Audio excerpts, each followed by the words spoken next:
Paz do Senhor, meus irmãos. Deus abençoe a todos. Vamos então para a nossa sexta aula de Geografia Bíblica, pelo Instituto Bíblico de Pesquisa e Ensino de Antonina, o IBPEA. Estamos então na narrativa bíblica da jornada de Isaque. Após a morte de Abraão, Abraão morreu e foi sepultado na capela Macpela, próximo a Hebron. E Isaque continua morando perto de Beer Lahai Roi. Você pode encontrar isso em Gênesis 24, versículo 62. Nesse mesmo local vivem os descendentes de Ismael. Vivem na área desde Avilá até Sur, que fica a leste do Egito e se estende até a Assíria. Pode ler em Gênesis 25, versículo 18. Por volta de 1760 a.C., depois de muitos anos de tentativas, Isaque e Rebeca tiveram filhos gêmeos, Esaú e Jacó. Anos depois, quando eles cresceram, Esaú chega em casa família um dia e, de forma imprudente, ele vende primogenitura para Jacó, em troca de uma tigela de lentilhas. Mas nós vamos voltar a nossa história a uns momentos, uns anos antes, quando Isaque teve que mudar e ir para Gerar, território dos filisteus. Gênesis 26, do 1 até o 17, nos conta que a fome atinge as terras altas e semiáridas do sul de Canaã. Então, Isaque se muda para o território mais fértil dos filisteus, na planície costeira. Ele se estabelece na cidade filisteia de Gerar, onde finge que Rebeca é sua irmã, para que os filisteus não o matem. De novo, então, ele repete a mesma artimanha, ou o mesmo truque de preservar a sua vida que o pai fez. Ou seja, Isaque não tinha muitas ideias novas. Porém, Isaque tem boas colheitas, e os filisteus ficaram com ciúmes, porque Isaque se tornou um agricultor e um cavador de poços. Contudo, os filisteus ficam com ciúme da prosperidade de Isaque, e quando ele cava os poços, tem água abundante, então começam a encher de pedras, começam a entupir os poços que Isaque cavou, e Isaque é convidado a se retirar. Gênesis 26, 18 até o 21 nos conta que Isaque cavou novamente os poços no vale de Gerar, e os pastores locais reivindicaram aqueles poços para eles. Então Isaque chamou o poço de Ezeque, que significa argumentar. Eles então discutiram sobre um outro novo poço chamado Sitna, que significa luta. Isaque cavou mais poços, sem oposição dessa vez. Por isso, por não encontrar oposição, ele chama esse poço de Reobote, ou seja, espaço suficiente. Foi no lugar onde os filisteus não incomodaram ele. E ele agradeceu a Deus e disse: porque o Senhor nos deu espaço e seremos bem-sucedidos nesta terra. Está lá em Gênesis 26, versículo 22. Isaque, porém, continua a sofrer as represálias dos filisteus. E eles o convidam a se mudar e ele é obrigado a ir para Beerseba. Lá em Beerseba, Deus renova a promessa de aliança que ele tinha feito com Abraão, e ele renova essa promessa de aliança com Isaque. E Isaque e seus servos cavam outro poço. Ele prospera, fica bem, e até que o rei Abimeleque, nesse caso é o rei Abimeleque Júnior, o filho do Abimeleque que teve o caso com Abraão. Não é o mesmo Abimeleque que atendeu o pai de Isaque, é o Abimeleque filho. Abimeleque faz as pazes com Isaque e prepara um banquete para selar essa paz. E o novo poço que Isaque tinha cavado é chamado de Shibra, significa promessa. E aquela cidade se chama Beerseba até hoje. O que significa poço da promessa? Beerseba significa poço da promessa. Está em Gênesis 26, versículo 33. A cidade de Bêrseba, ela foi povoada desde o 4º milênio antes de Cristo. Pense bem, desde o 4º milênio antes de Cristo. Ela cresceu como um oásis na margem norte do deserto de Negev. Alguns falam Negev, é a pronúncia. Pode falar Negev, que não está errado. Durante os tempos do Antigo Testamento, ela situava-se no caminho de Sur. E esse caminho de Sur, como já estudamos nas outras aulas, é uma das principais rotas comerciais que ligam as cidades antigas nas civilizações do Egito e da Mesopotâmia. Quando Isaac se mudou para Bêrseba, em aproximadamente 1730 a.C., Bêrseba era importante para os pastores de ovelha e gado. Eles adquiriam poços nos locais e cavavam novos poços onde eles podiam tirar água para o gado. Depois de uma série de discussão sobre o abastecimento de água, Isaac garantiu os direitos do novo poço em Bêrseba. Ele batizou a cidade em um acordo com o rei Abimeleque, selado por uma promessa solene. E o local ficou conhecido, como já falamos, como Bêrseba. E Isaac construiu ali um altar para adorar a Deus. Após a conquista de Canaã, já no tempo de Josué, 1406 a.C., Bêrseba foi atribuído às tribos de Judá. Pode ver isso lá em Josué 15, 28. E Simeão, pode ver em Josué 19, 2. Essas duas tribos, então, ficaram responsáveis por essa cidade. Era a cidade mais ao sul da recém-formada Confederação de Israel. Lembre-se que ainda não era a nação de Israel, né? Então, essa confederação das 12 tribos se estendia de Dan até Bêrseba. Por que confederação? Porque ainda não tinha um rei. Pode ler em 2 Samuel 24, versículo 2. Isso nós vamos estudar em História de Israel. Agora vamos nos concentrar na geografia e localização das cidades. Imediatamente antes do estabelecimento da monarquia unida, que é o reinado, como já falamos, que foi por volta de 1012 a.C., os filhos de Samuel serviram como juízes em Bêrseba. Então, olha a importante localização geográfica da cidade de Bêrseba. Está lá em Samuel, capítulo 8, 1 Samuel, capítulo 8, versículo 2. 150 anos depois desses acontecimentos, Elias buscou refúgio. Aonde? Na cidade de Bêrseba. Ele estava fugindo de quem? Da rainha Jezabel. Depois que ele tinha matado os profetas de Baal lá no Monte Carmelo, ele fugiu, porque sabia que ia ter represálias após a morte dos profetas falsos. Ele fugiu, né, e achou refúgio aonde? Na cidade de Bêrseba. Você pode ler isso em 1 Reis, capítulo 19, versículo 3. Hoje, a cidade de Bêrseba é um moderno centro industrial. Tem uma próspera vida urbana, tem universidade, centro médico. Mas entre os becos estreitos da cidade velha, os prédios de cores empoeiradas, com pátios fechados, ainda dão um pouco do sabor daquele oásis do deserto, faz lembrar a cidade antiga.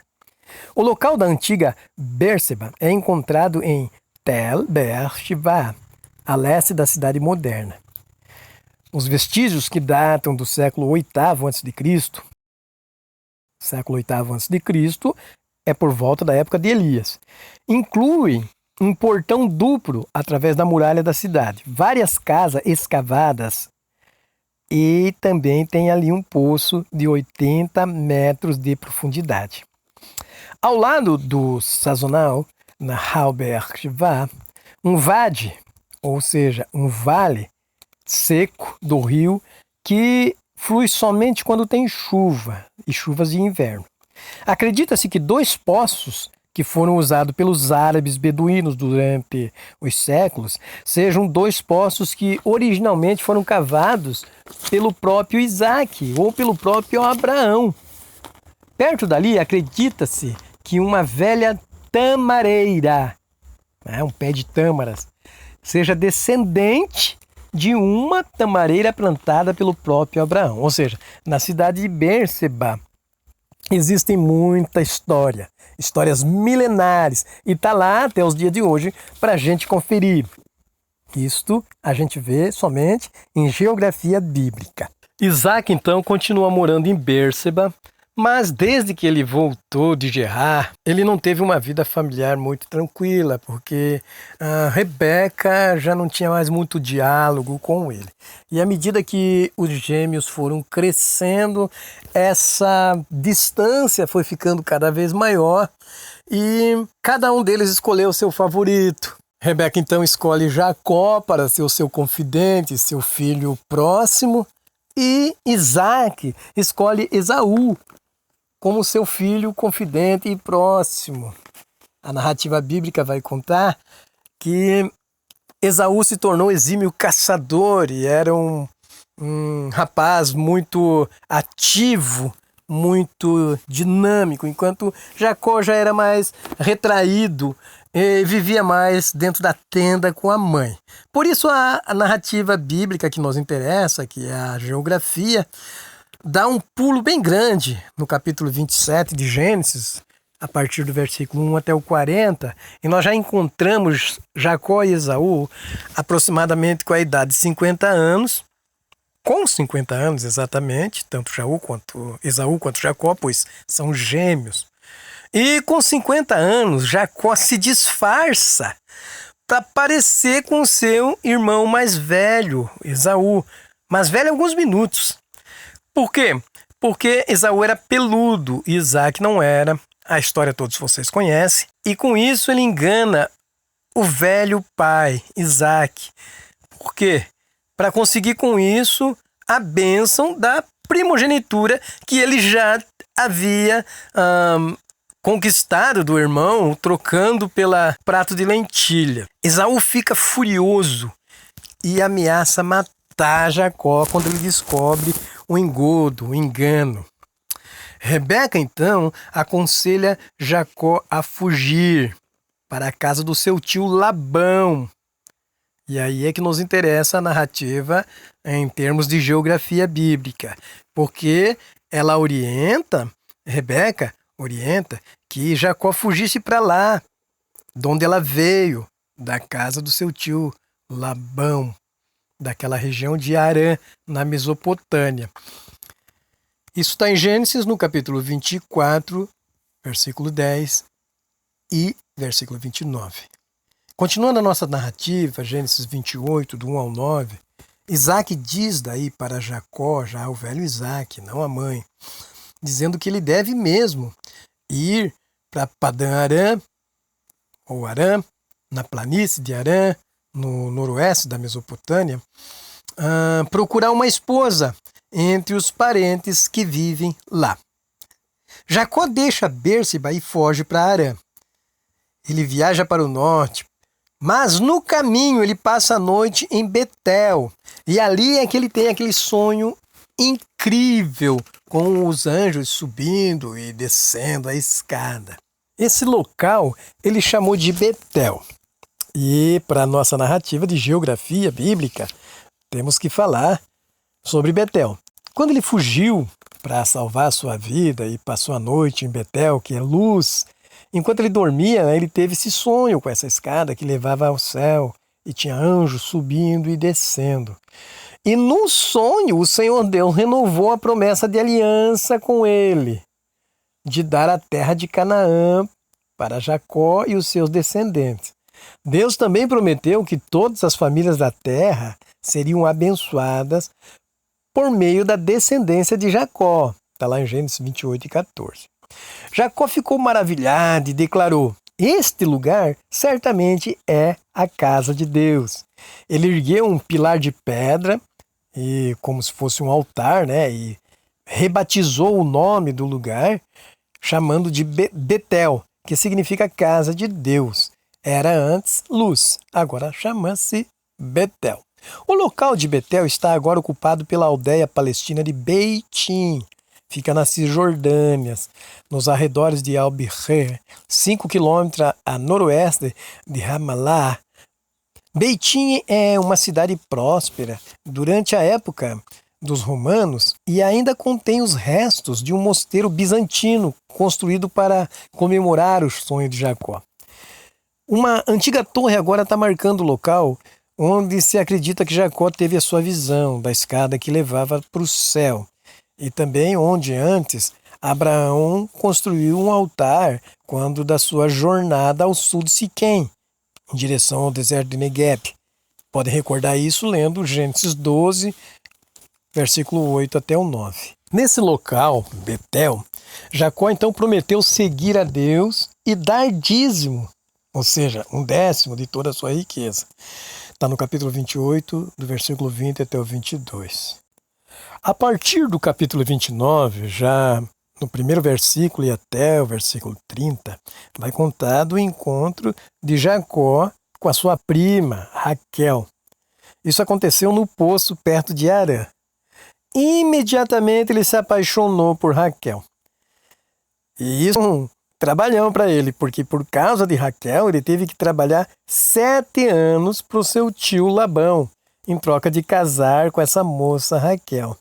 Mas ele foi enganado pelo seu tio Labão e acabou casando com Léia, que era a irmã de Raquel e era a filha mais velha.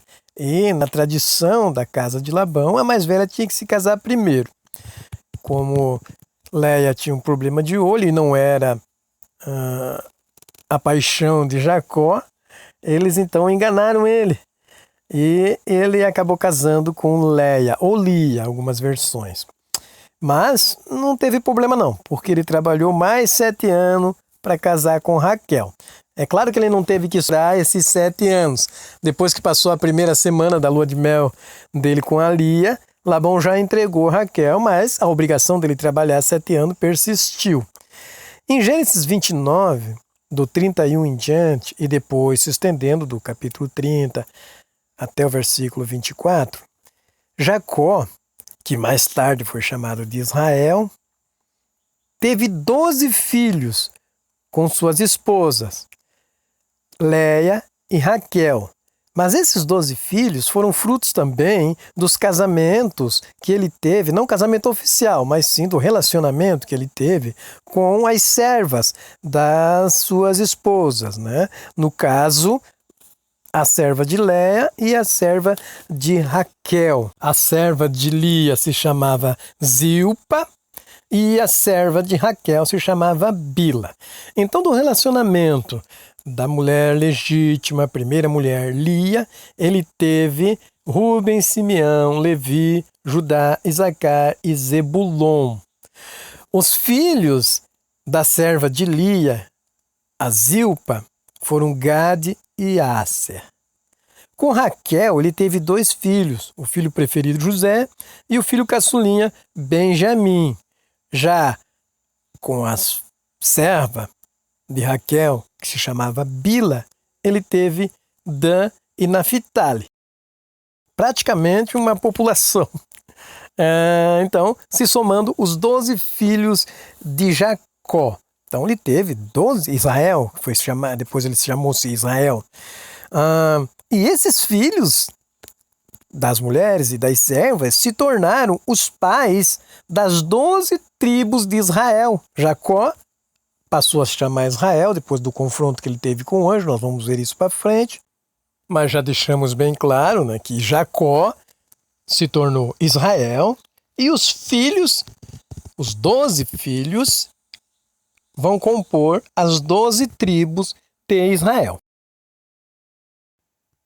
Enquanto morava em Harã com seu tio Labão, Jacó não teve uma vida muito fácil, mas ele dependia de Labão para progredir na vida, para tratar sua família. Ele estava nas terras de Labão.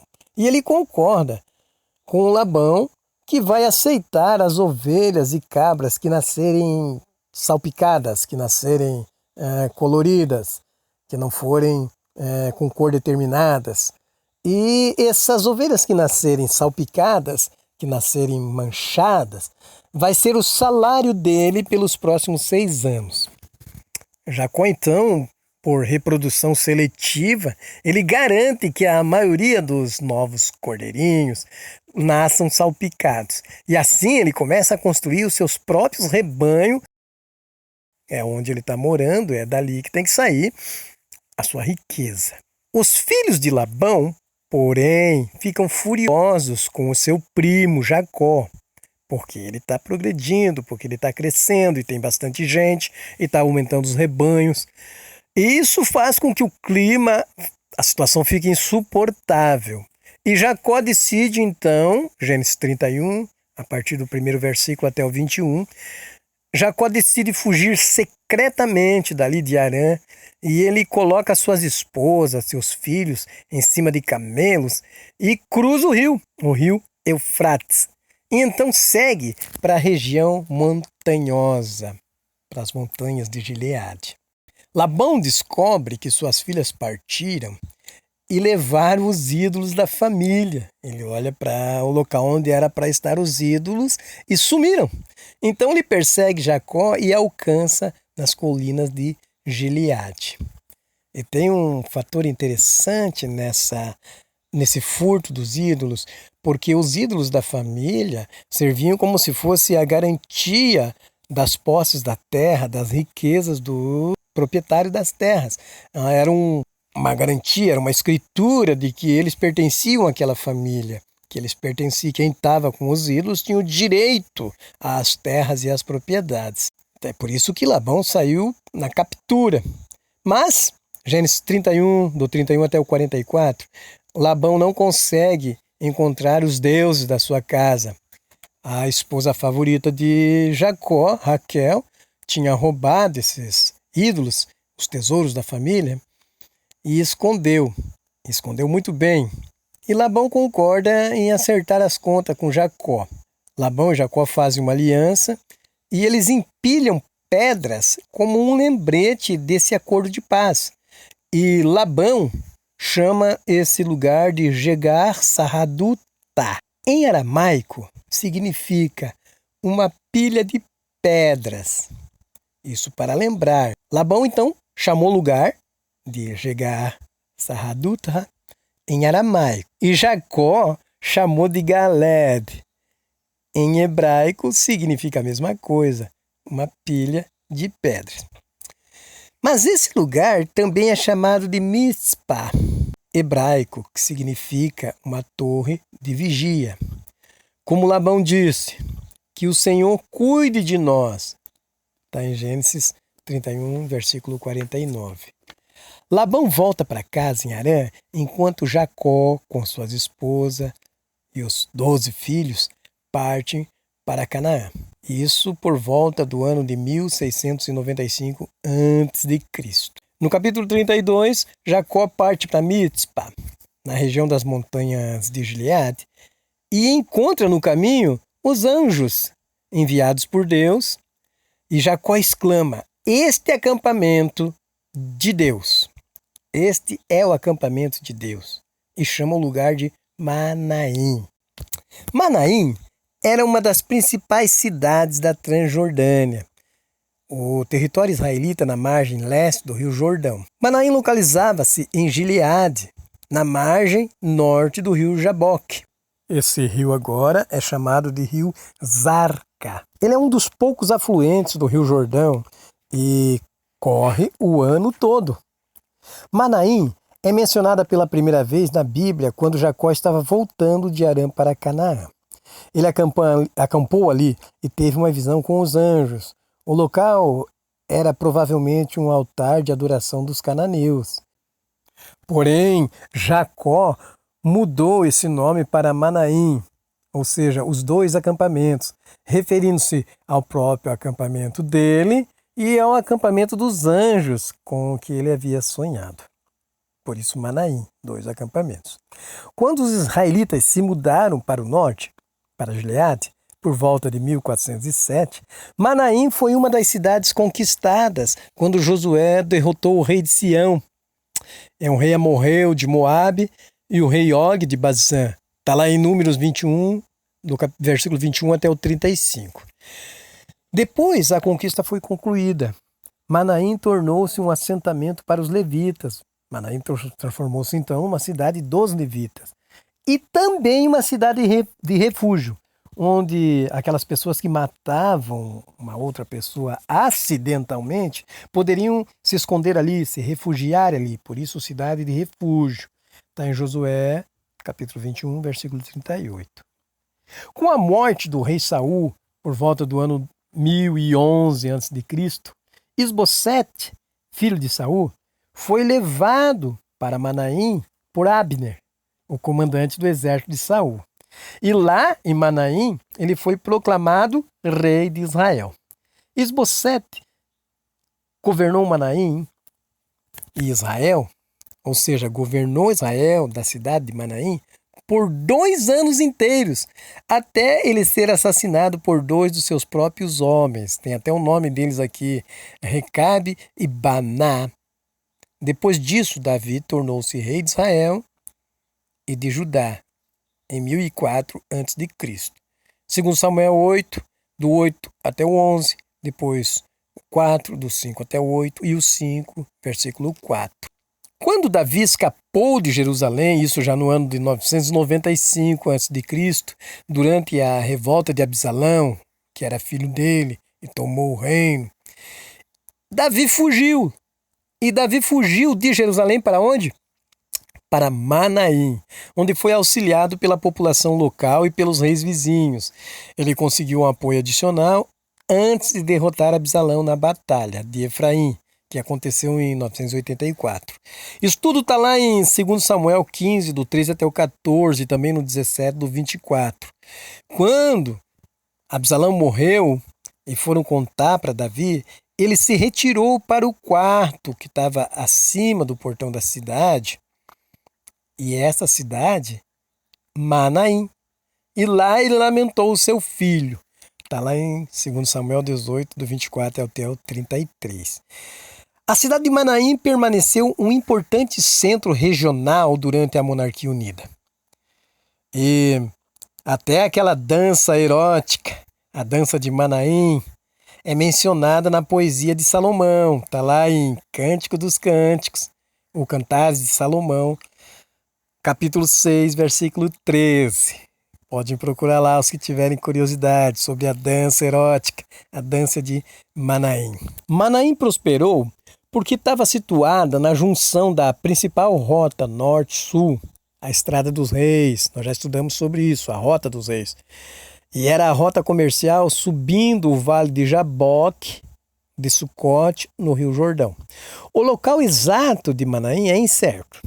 Existem 2 localizações possíveis e foram sugeridas, uma na margem do Rio Jaboque, o local mais provável é 16 quilômetros a nordeste da confluência do Jaboque com o Rio Jordão, perto de Tulu de Dahab, enquanto que o outro local fica a mais de 15 quilômetros rio acima. Então, todas essas coisas aconteceram na cidade de Manaim, onde Jacó teve um encontro com um acampamento de anjos. Está lá em Gênesis 32, do 1 até o 2. Esse local, o acampamento de anjos, onde Jacó se encontrou, ele chamou de Manaim, e essa cidade ficou então famosa com todas as situações que aconteceram e acabamos de relatar. Jacó lembra-se que quando deixou Canaã, 20 anos antes, o seu irmão Esaú havia ameaçado matá-lo, e não era por menos, ele tinha enganado e saiu fugido para Arã, e agora, 20 anos depois, ele volta. Então, nesse momento, ele envia mensageiros para Esaú, que estava na terra de Seir. E nós sabemos, já estudamos, que Seir é Edom. E começa a preparar então presentes, e manda presentes de cabras, ovelhas e camelos para acalmar Esaú. Isso está em Gênesis 32, do 3 até o 21. Jacó cruzou o val do rio Jaboque. E val é um trecho de um rio. Todo trecho de um rio, lago ou mar com uma profundidade suficiente e rasa para você poder passar a pé. Ou seja, todo o curso de água que apresentar um lance de pouca água, pouca profundidade, que você possa passar a pé e atravessar esse curso d'água, chama-se val. Indiferente se você vai passar a pé ou a cavalo ou com um veículo, se você consegue cruzar o leito de um rio, um lago, um mar, onde for, consegue cruzar dessa maneira, a pé, a cavalo. Isso chama-se val. Então, para entender, Jacó cruza o val do rio Jaboque, que a gente já sabe que chama-se Rio Zarca, na cidade de Manaim, mas estava escuro quando ele cruzou. E Jacó luta a noite toda sozinha com Deus, buscando a sua bênção. O anjo de Deus dá a Jacó o nome de Israel, que significa ele luta com Deus.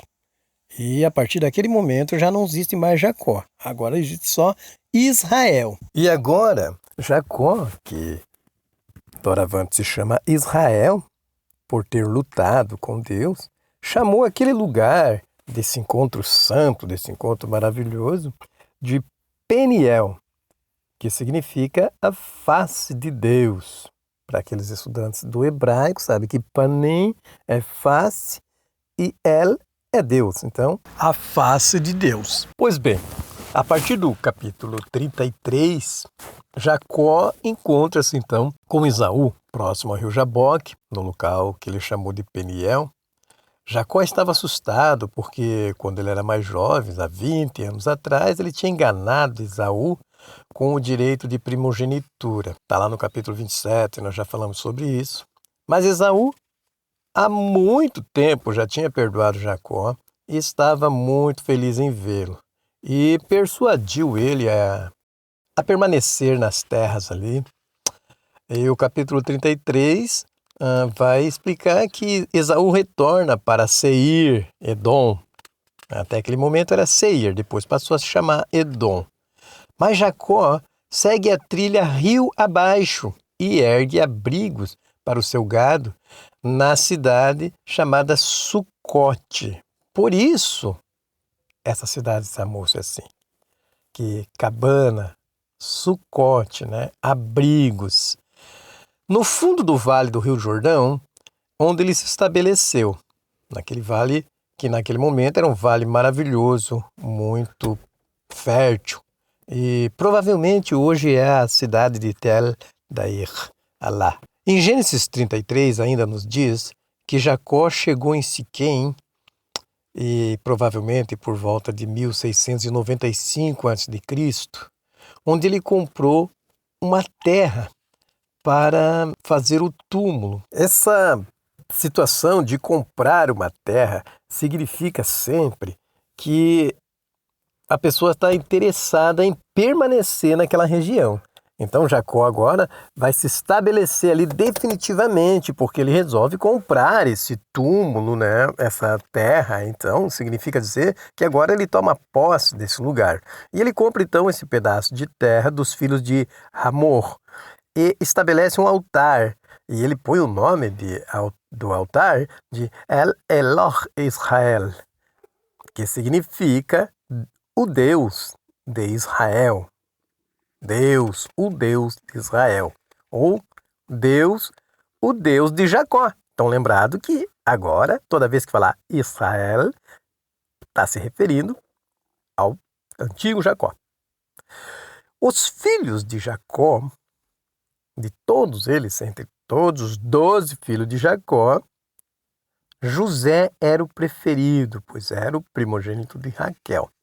Justamente, este José é posteriormente enterrado nessa tumba, quando o seu corpo é trazido de volta do Egito, mas isso já bem mais tarde, por volta de 1405. Você vai ver isso em Josué 24, 32. A tumba de José ainda pode ser vista hoje, nos dias atuais, na cidade de Nablus, que é a antiga cidade de Siquém. Nesta cidade de Siquém, o capítulo 34 de Gênesis vai nos informar que os filhos de Jacó vão se vingar do que aconteceu com a sua irmã Diná. Segundo a narrativa, eles entendem que ela foi estuprada, que o príncipe daquela cidade abusou da menina. Como nós estamos estudando geografia, não vamos entrar no mérito desse drama. Mas nós podemos falar um pouco sobre quem eram os filhos de Jacó ou de Israel, os 12 filhos de Israel, num sentido amplo, todos eles tinham seus defeitos.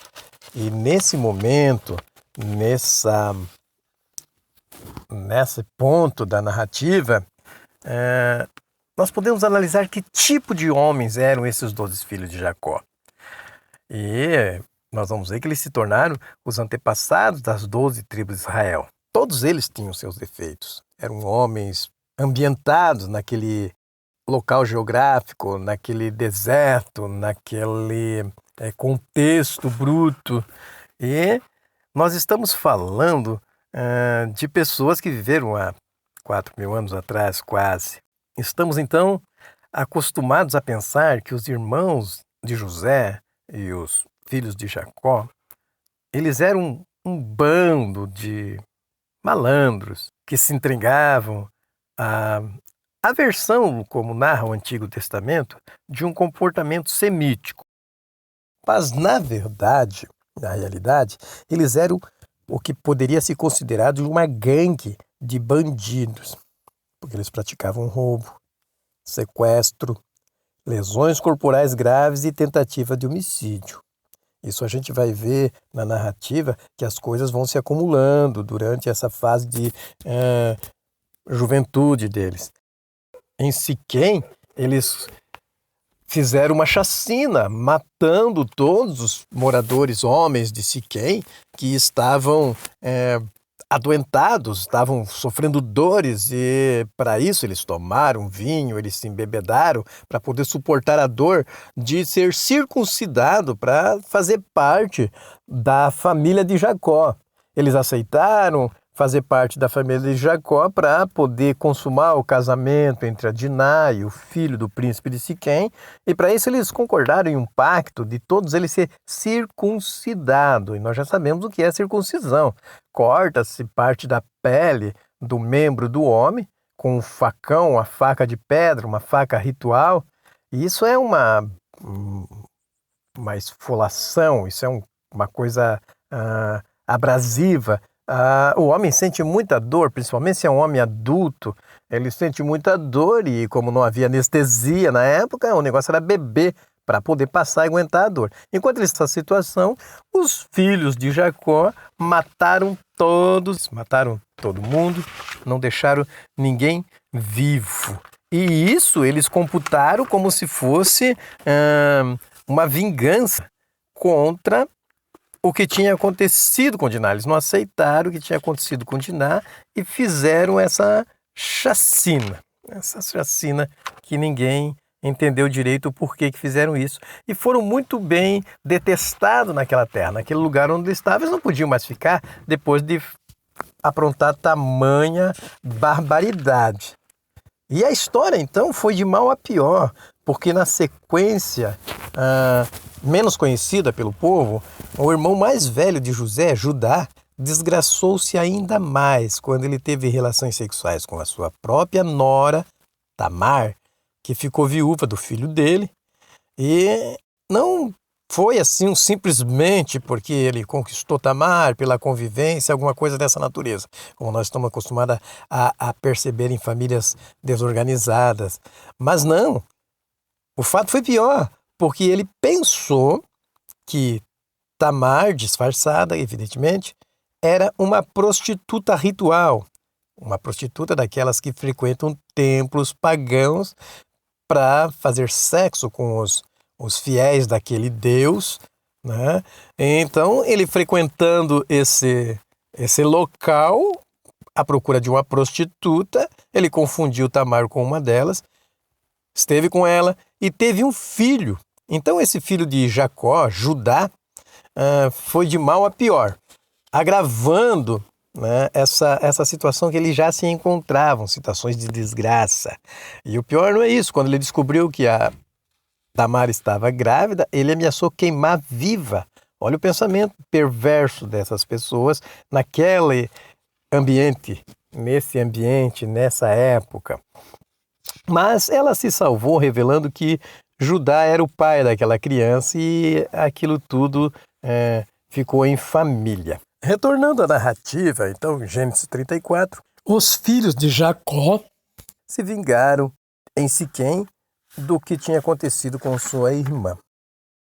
Deus envia Jacó para Betel para fugir daquele local, né? Então tinha que voltar.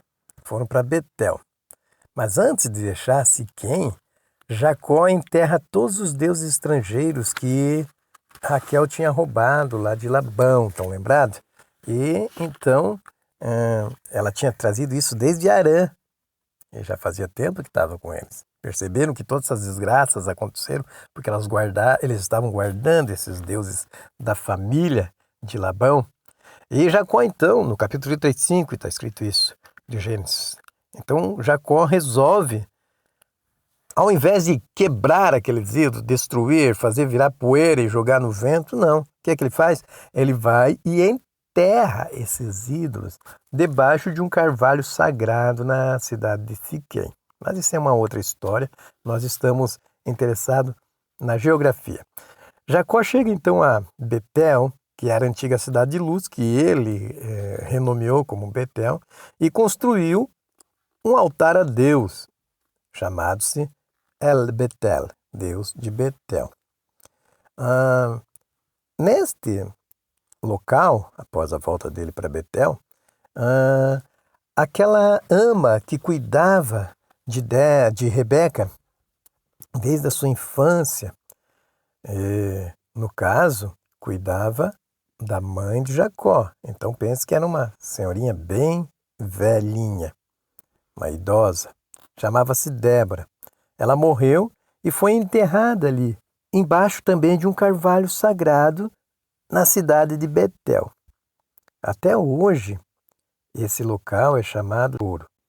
Alon Bakut, carvalho do choro ou carvalho de lágrimas. Deus, então, aparece para Jacó e renova outra vez a aliança que fez. Jacó reafirma que o nome do lugar é Betel, justamente porque Deus aparece novamente para ele. Porém, Jacó tinha que continuar andando com sua família. E no caminho para Efrata, que ficou chamada de Belém, Raquel, a esposa amada de Jacó, que agora chama-se Israel, morreu. E morreu quando estava dando à luz ao filho caçula, o último filho de Jacó, Benjamim. Está no capítulo 35, do versículo 16 até o 20. Raquel morreu a dar à luz a Benjamim, na estrada que vai sentido a Belém. Raquel morreu por volta do ano 1690 a.C. e foi enterrada ao lado da estrada para Efrata, na cidade de Belém. Você pode ver isso em Miqueias, capítulo 5, versículo 2. Inclusive, é onde está uma das profecias messiânicas. E tu, Belém, Efrata. Podem ler lá, Miqueias 5 e 2. Fala sobre Jesus e o nascimento. Jacó e sua família ergueram um monte de pedras sobre o túmulo de Raquel para marcar o local daquele túmulo. Hoje, você pode ver um pequeno edifício otomano com uma cúpula branca marcando o local do túmulo de Raquel. Ainda existe nesse local, ao longo da estrada de Jerusalém para Hebrom, perto da entrada norte de Belém. Tornou-se um popular local de peregrinação para os judeus. As sepulturas judaicas em Israel, elas são tradicionalmente cobertas com pedras. Isso porque os judeus têm o costume de sempre colocar uma pedra quando visitam um túmulo ou um memorial. Ao colocar uma pedra na sepultura, as famílias judaicas estão seguindo o exemplo que Jacó deixou quando ele colocou pedras na sepultura de Raquel. Está lá em Gênesis 35, no versículo 20. Jacó segue em frente e montou um acampamento na cidade chamada Migdal Eder, ou seja, Torre de Eder. Jacó, de volta para a casa do seu pai Isaque, em Hebrom. Pouco depois que Jacó voltou para a cidade de Hebrom, onde o seu pai morava, Isaac morreu. Veja que Isaac estava bem velhinho. E Jacó e Esaú se encontram novamente para enterrar o seu pai na tumba da família na caverna de Macpela. Enquanto isso, Esaú se tornou rico na região das montanhas de Seir. E aí os seus descendentes se tornaram os famosos reis de Edom. Nesse ponto, a narrativa já começa a falar sobre José, porque Jacó continua morando em Canaã, em Hebrom, né? E essa é a parte que Jacó faz, aquele casaco multicolorido para José, o filho querido, e isso deixa os irmãos muito ciumentos.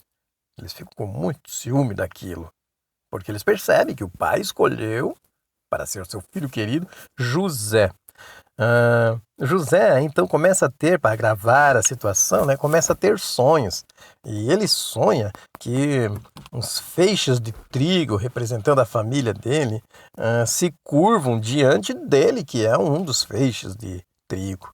Quando ele conta esse sonho para os irmãos, eles ficam com mais ciúme dele. Onde já se viu, nós todos vamos, inclusive o pai e a mãe, vão se reverenciar a você. Esse sonho não tem sentido. Então eles ficaram muito nervosos com o moleque. Quando ele conta o outro sonho, que era 11 estrelas se curvando diante dele, aí não teve jeito. Aí a situação agravou de um jeito que eles ficaram com fúria mortal contra ele. Porque ele acabava de dizer que todos eles realmente iam se curvar para ele. Eles não aceitaram isso. E quando os irmãos de José estavam levando os rebanhos da família para pastar na região montanhosa, menos árida, perto da cidade de Siquém, José, com 17 anos, vai até lá para levar a comida para eles. Mas quando chega lá, eles já tinham partido. Ele vai encontrar os irmãos cuidando do rebanho nas pastagens onde eram mais férteis. E isso é perto da cidade de Dotã, na planície entre as colinas de Samaria e a cordilheira do Monte Carmelo. Esta Dotã era uma cidade próspera na região dos cananeus. E nos dias de José, era uma cidade muito notável. Hoje essa cidade leva o nome de Tel Dotã.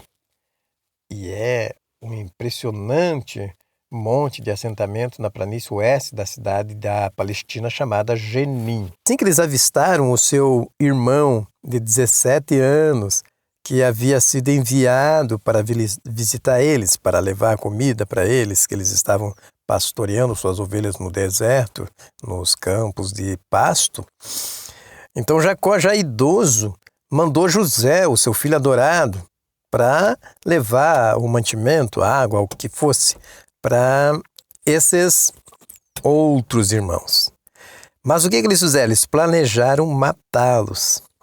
O plano era quebrar o pescoço do menino, jogar num poço fundo, depois enganar o pai, fazendo o velho pai pensar que o rapaz tinha sido morto por um animal selvagem. Apenas Rúben, o mais velho, se opôs a essa situação de assassinato. Ele planejou resgatar José e quem sabe até devolver para o pai, né, passar da raiva dos outros. Mas enquanto Rúben estava fora planejando alguma coisa, Judá sugeriu que os irmãos poderiam ganhar mais dinheiro vendendo José como escravo para os comerciantes que passavam. Então, depois de roubar o seu casaco multicolorido e mantê-lo ele quase morto no fundo de um poço seco, José foi vendido por uma caravana de mercadores midianitas que descia para o Egito.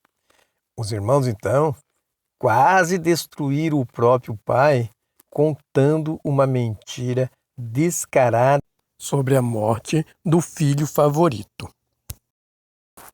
Os irmãos de José, então, tramam aquela famosa vingança e jogam José num poço seco. Aí segue-se aquela sequência que eles veem os ismaelitas os midianitas passando e vendem para os midianitas, que em seguida vendem para os ismaelitas, e José acaba indo parar no Egito. José finalmente foi vendido, então, né? Está lá no capítulo 37, versículo 28.